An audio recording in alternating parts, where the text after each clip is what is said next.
When an NFL rookie stares down a wall of cameras, looks a veteran reporter dead in the eye, and intentionally stays completely silent, he isn't just refusing to talk, he is actively declaring war on the multi-billion-dollar sports media complex. In a league where skipping a mandatory press conference brings immediate massive fines and intense locker room outrage, Shedeur Sanders took the ultimate gamble by weaponizing pure silence to blacklist traditional beat writers. This wasn't a young athlete having an emotional meltdown under pressure. It was a deliberate, calculated rebellion against bad faith journalism designed to wrest back total control of his personal narrative. But as local columnists screamed unprofessional and national analysts debated his future, one critical question began to echo through the Cleveland Browns front office. Can a high-profile quarterback actually survive in the pros after making mortal enemies out of the very reporters who hold his NFL legacy in their hands? The air inside the post-practice media room was heavy with the sharp smell of sweat, damp turf, and the underlying tension that always accompanies a team struggling to find its identity. Dozens of beat writers stood shoulder to shoulder, their smartphones hovering like miniature pitchforks, digital recorders thrust forward toward the small podium at the center of the room. The local press corps had assembled with a specific set of sharpened questions, hungry for a soundbite that could be spun into tomorrow's controversial headline or sliced into an aggressive 16-second clip for afternoon sports radio. They expected the standard rookie script, polite deflections, canned statements about taking things one day at a time, and a deferential nod to the veterans who preceded him. Instead, they got a wall of stone. Shedeur Sanders stood behind the microphone, his posture impeccably still, his eyes scanning the crowd with an expression that combined cold indifference with an undeniable sense of defiance. When a senior columnist cleared his throat and launched into a probe about locker room chemistry and alleged friction with the coaching staff, Shedeur didn't flinch. He didn't shift his weight, nor did he offer the customary polite smirk that usually softens a refusal. He simply looked the reporter dead in the eyes, let 3 agonizing seconds of absolute silence stretch across the room, and uttered 2 words with icy precision. Next question.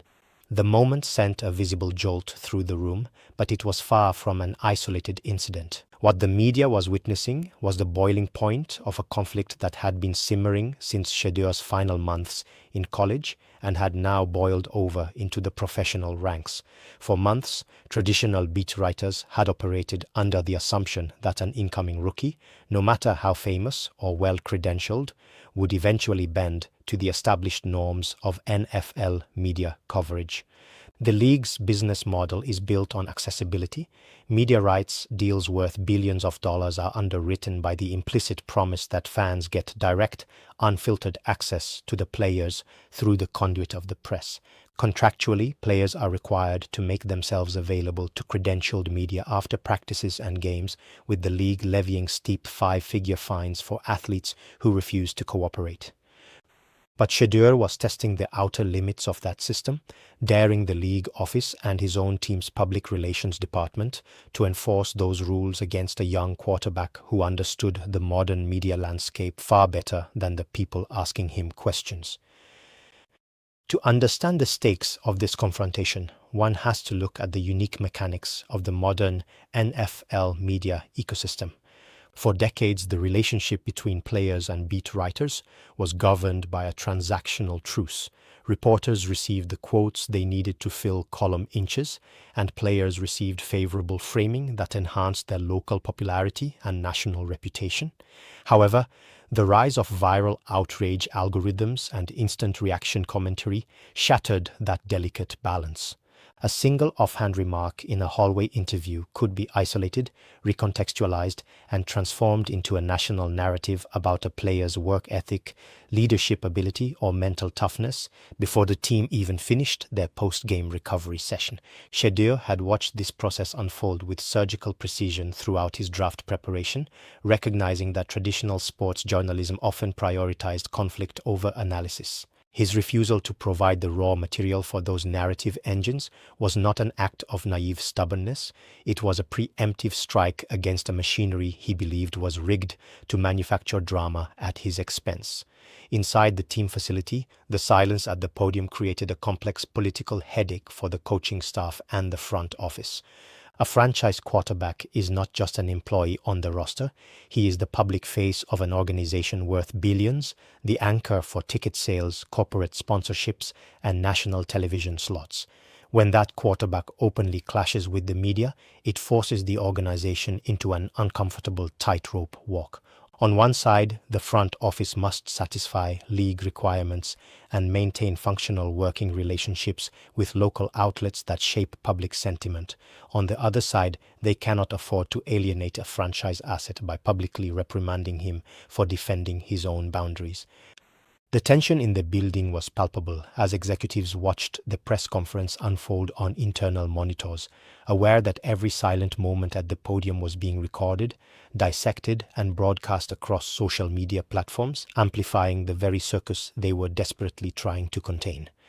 As the press conference drew to a tense close, the reporters shuffled out of the room with empty notebooks and burning resentment.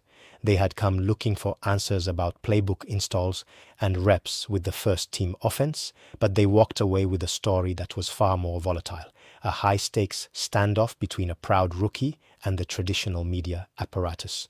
The lines had been drawn in the dirt, and neither side showed any immediate intention of backing down. Shedeur stepped off the podium, unbuckled his practice jersey, and walked back toward the training room, leaving a vacuum of silence that was about to be filled by a raging national debate. The cold open was over, the parameters of the war were established, and the entire league was watching to see who would break first. To understand the sheer intensity of the hostility inside that Cleveland press room, one must trace the ideological lineage of this war back to the red brick corridors and pristine fields of Boulder, Colorado.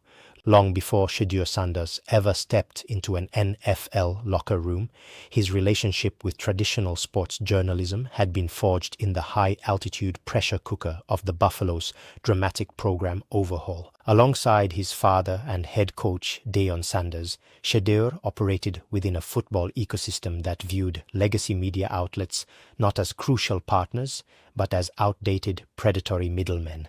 The Colorado football program built its own internal media empire, a multi-platform content engine that broadcast unedited practice footage, candid locker room conversations, and direct player commentary straight to millions of fans. By eliminating the necessity of the local beat writer, the Sanders family effectively stripped traditional reporters of their status as exclusive gatekeepers, creating an unprecedented power imbalance that transformed routine coverage into a perpetual ideological knife fight. As local columnists and national sports analysts realized they were losing their monopoly on the narrative, the tone of the coverage shifted from objective reporting to sharp, highly personal skepticism.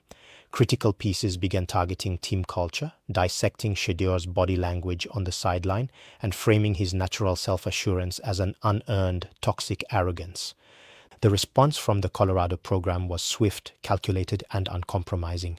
The total implementation of a blacklist. Specific veteran journalists who authored scathing columns or speculated on internal locker room friction found their credentials quietly restricted, their access to one-on-one player interviews revoked, and their questions pointedly ignored during group press sessions. When a prominent local reporter attempted to press Shedeur on his decision-making during a tough late-season loss, the quarterback didn't just dodge the question, he questioned the reporter's motives, openly asking why someone who claimed to cover the team seemed so invested in its failure. The message was unmistakable. If you write in bad faith, you will be cut off from the source entirely. This hardline strategy ignited a ferocious national debate over the ethics of sports coverage and player autonomy. Traditional journalists rallied behind their excluded colleagues, framing the blacklist as a dangerous violation of press freedom, a fragile attempt to shield a star athlete from legitimate scrutiny, and a clear sign of professional immaturity. Mainstream radio hosts and television pundits hammered the point daily, warning that Shedeur's open defiance of the press corps would backfire catastrophically once he entered the unforgiving spotlight of the NFL draft process. They argued that a professional quarterback must possess the thick skin required to take tough questions from critical reporters, framing his refusal to play along as a major character flaw that NFL general managers could not afford to overlook. To the legacy media establishment, Shedeur's conduct was an existential threat to the centuries-old tradition of accountability in professional sports. Conversely, a massive and vocal contingent of fans, younger digital creators, and modern athletes saw the situation through an entirely different lens. To them, Shedeur wasn't throwing a childish tantrum. He was mounting a courageous, necessary defense against an outdated media culture that profited off the destruction of young black athletes' reputations. Supporters pointed out the blatant double standard in how his swagger and directness were covered compared to other high-profile quarterbacks, arguing that beat writers frequently weaponized loaded language to manufacture drama and drive page views. In the eyes of this digital audience, Shedeur was utilizing his immense personal brand to establish firm emotional and professional boundaries, refusing to hand over free emotional labor or controversial soundbites to organizations that showed him zero baseline respect.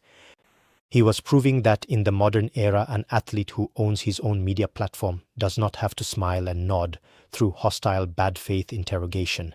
This deep-seated narrative war reached a critical inflection point as Shedeur transitioned from the college ranks into the professional draft process. NFL evaluators and front office executives were suddenly forced to judge whether his media battles were an isolated byproduct of his father's unique, high-profile program or a fundamental trait of his personal leadership style. Anonymous draft reports began surfacing, with unnamed scouts questioning his coachability and media etiquette, warning that his presence would bring an unwanted, distracting media circus to whichever locker room selected him. Yet throughout the pre-draft process, Shedeur refused to issue a performative apology or walk back his stance on press relationships. He maintained that his primary obligation was to his teammates, his playbook, and his personal performance, not to providing content for journalists who had already decided who he was before he even put on an NFL helmet. By the time the draft dust settled and Shedeur officially suited up for his first professional practices, the battle lines were permanently etched into his approach. He had witnessed firsthand how narrative framing could alter public perception, distort reality, and create artificial division inside a locker room. The Colorado media battles hadn't broken his spirit or forced him into compliance. They had hardened his resolve and provided him with a proven blueprint for media warfare. He entered the league with a clear, battle-tested understanding that the sports press corps was an adversarial entity that needed to be strictly managed, controlled, or entirely shut out. The dramatic confrontation inside the Cleveland press room was not a sudden explosion of rookie frustration. It was the direct, inevitable continuation of a war that had been raging for years. If the media environment in Boulder had been a skirmish over boundaries, stepping into the Cleveland Browns locker room as a rookie was full-blown trench warfare. The franchise's quarterback room was already an overcrowded pressure cooker and volatile dynamic, featuring a $230 million investment in Deshaun Watson, a revered veteran mentor in Joe Flacco, and a fellow rookie in Dylan Gabriel. Every practice rep was monitored with microscopic intensity by a ravenous local press corps that had covered decades of quarterback controversy and was eager to declare the next starter or write off the latest disappointment.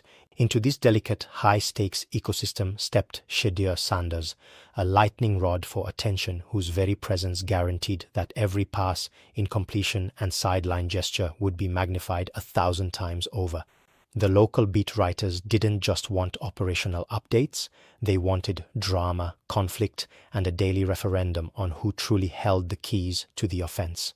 Recognizing the exact media dynamic he had fought against in college, Shedeur chose to execute a radical strategy during a pivotal mid-season practice session. The post-practice media availability was meant to be a routine press conference, but it rapidly turned into a surreal spectacle of non-violent resistance.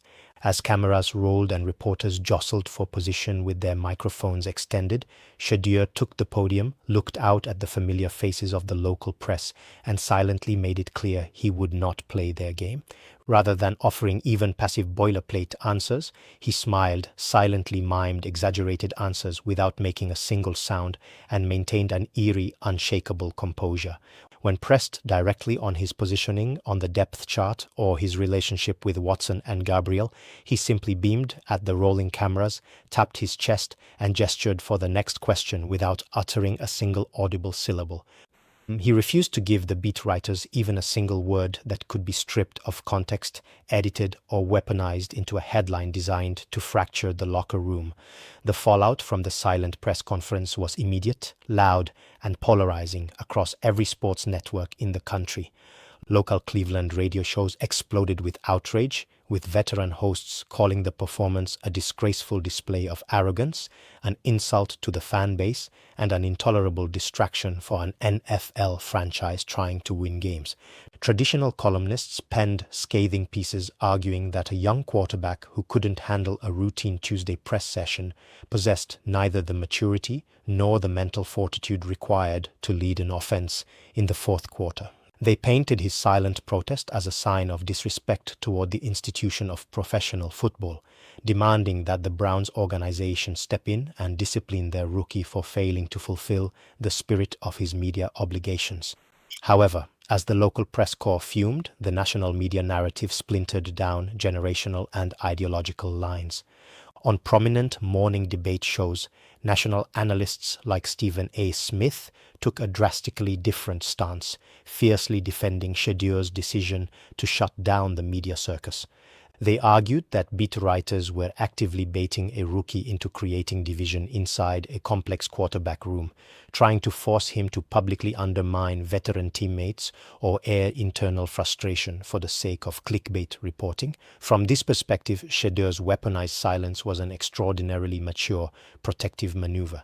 By taking the hit himself and absorbing the media's outrage, he insulated his teammates, prevented manufactured locker room controversy, and maintained complete control over his emotional boundary. He was refusing to be cheap content for a media ecosystem that intended to tear him down regardless of what he said. Beneath the noise of the media storm, the silent press conference forced a massive tactical shift within the Browns' front office and coaching staff. Executives and public relations personnel were caught between enforcing league requirements and protecting their young passer from an increasingly hostile local press. Inside the locker room, however, Shedeur's deliberate refusal to speak had an unexpected effect. It earned him quiet respect among several key veterans who were equally exhausted by the daily media circus. By proving he would rather absorb intense public criticism than provide a quote that could hurt a teammate, Shedeur demonstrated a level of loyalty and media savvy that defied his rookie status.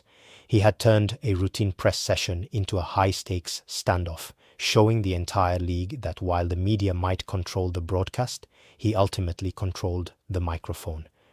Then, just as the tension between the rookie quarterback and the local press corps threatened to completely destabilize the team's public relations strategy, Shedeur Sanders executed an unexpected masterclass political pivot. Walking up to the microphone for a mandatory media availability, he did not offer the usual icy glare, nor did he mime answers or hit reporters with a barrage of stone-cold deflections.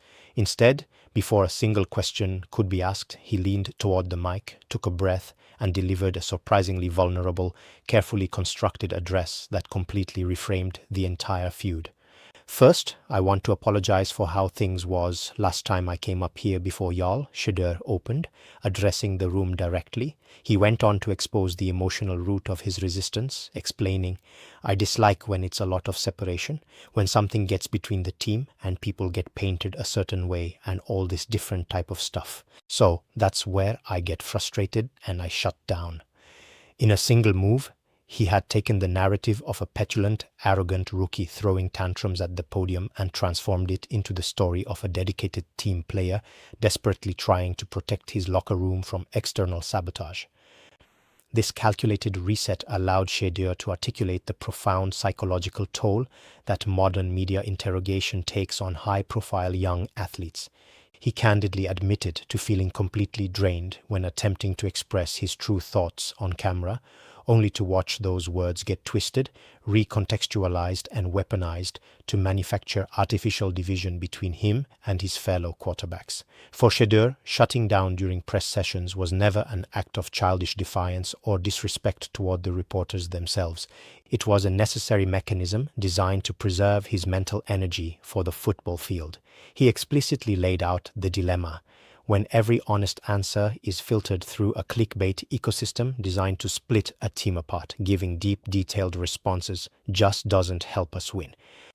By explicitly linking his media silence to winning games and protecting team unity, Shedeur effectively put the moral burden back on the journalists, challenging them to prove that their line of questioning was about reporting football rather than creating sensationalized conflict.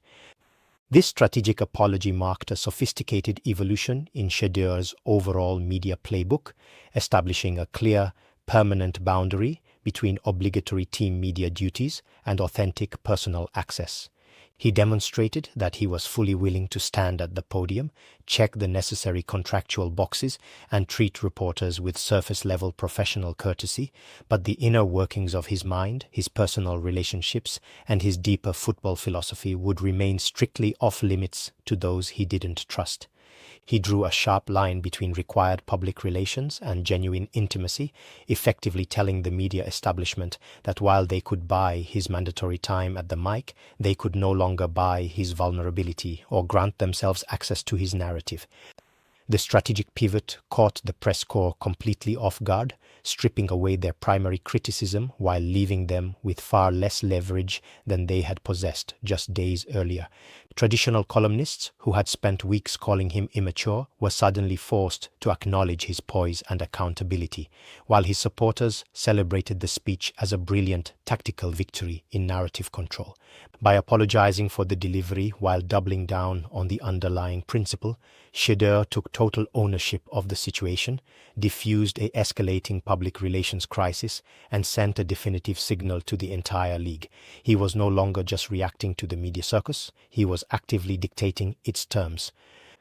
The strategic apology at the podium marked far more than a personal truce for Shedeur Sanders. It served as a definitive case study in the permanent, irreversible power shift between modern athletes and the traditional sports media apparatus. For nearly a century, beat writers and print columnists held absolute authority over an athlete's legacy, acting as the sole pipeline through which the public received news, analysis, and locker room narratives. But in an era governed by direct-to-consumer digital channels, athlete-owned podcasts, and instant social media access, the legacy press corps has seen its monopoly completely shattered.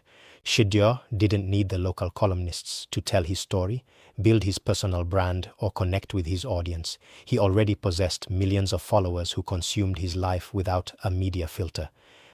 His standoff proved that a modern superstar can bypass the press entirely, reducing the traditional press conference from an essential promotional tool down to a mere contractual chore that must be managed with cold, tactical efficiency.